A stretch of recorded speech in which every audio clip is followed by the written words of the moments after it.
Naman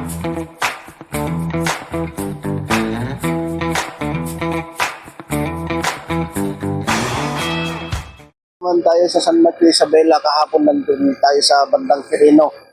1 PC 150 ito kabibili lang nila, kaya lang pagka idinakot, pag sabay-sabay namamatay, papatay nyo yung makina. Testingin natin guys, makikita nyo kung ano yung sitwasyon.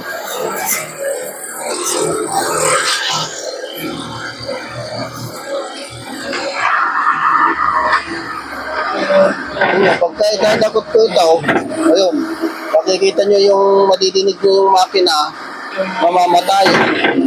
Pero pagka kahit saan, pag pinagsabay ko yung dalawang kadena, ayun, tirap din. Pero pag isa-isa, kaya niya.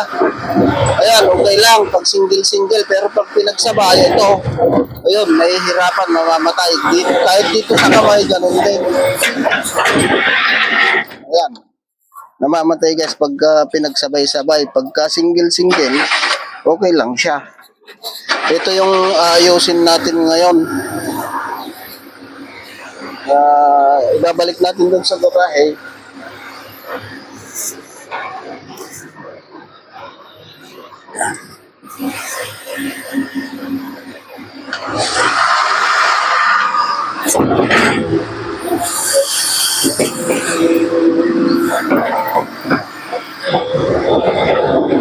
Titignan natin kung ano yung mga posibilidad natin gagawin.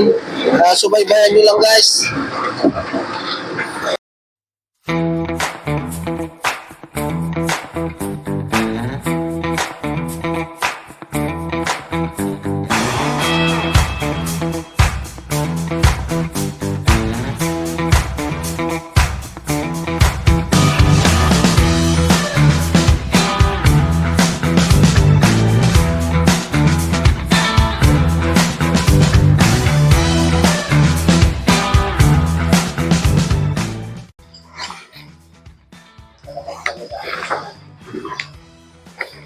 Ito mga boss, may nakita tayong medyo mali dito.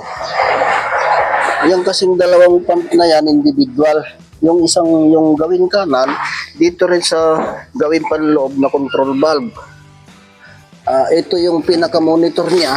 Ito, yung dalawang ito, ang kaso nagkapalit. Itong nakalagay na monitor, saka itong main pressure, hindi magkasama sa isang control. Dapat ang monitor nito, itong kabila na ito. Ayan guys, ayan.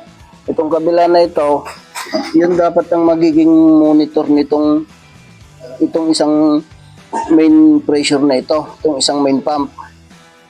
Kaya nagkapalit sila. Pagpapalitin natin ito guys, tsaka titistingin ulit natin, titignan natin kung ano pa yung mga maaari namin galawin dito. Baka sakali nasa mga adjustment pa. Natin ginagalaw, pagka ikinalso natin yung kamay, ayan, tsaka kung tinatravel, namamatay yan kanina. Pero ngayon na yan, nakikita nyo, tuloy-tuloy yung usap ng kanina, hindi na siya namamatay. Testingin pa natin guys yung kamay niya kung paano.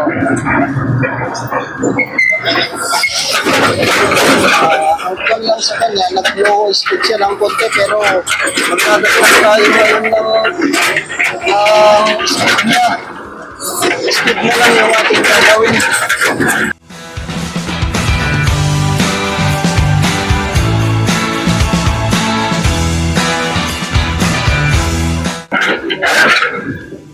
Ganun na, kunting kilos lang natin guys, mamamatay yung makina, pero ngayon na yan, makikita nyo, ayos na siya.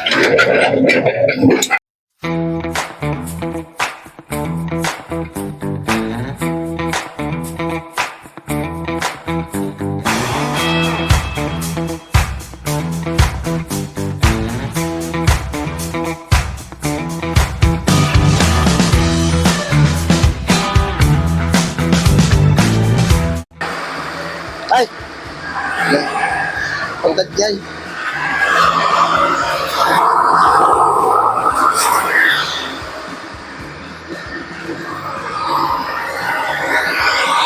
Ayun guys, mapapansin natin, pagka dinakot ko na, namamatay siya. Pero dun sa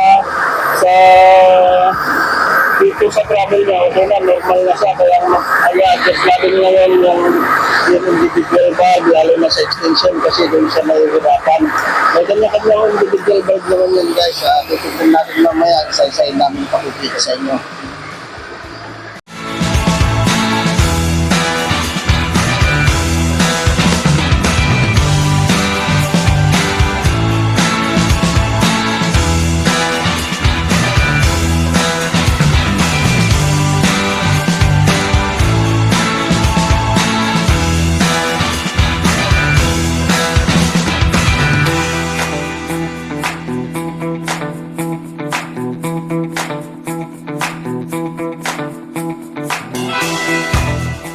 Kanina tinisting namin medyo okay na pero nagdagdag pa kami ulit ng at konting adjust ngayon. Ito, titistingin na natin baka sakaling na ilagay na natin sa tamang adjustment niya. Testingin natin mga guys.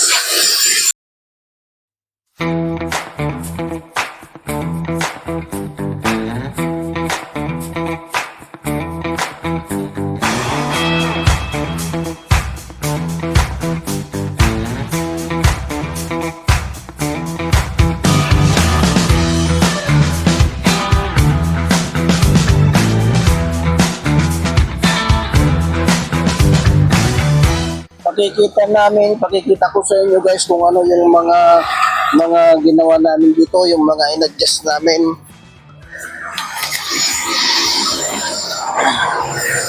Okay. So,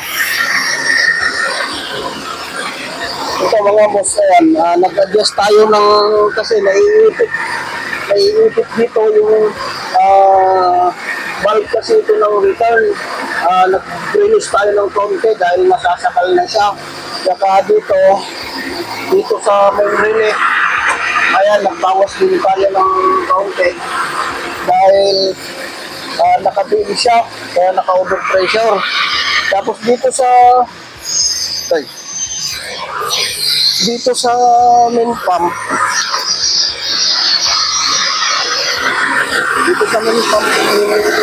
guys, ayan o, dito nag-power tayo, tapos dito magkakulaan yan. Ito yung mga pinalasan natin.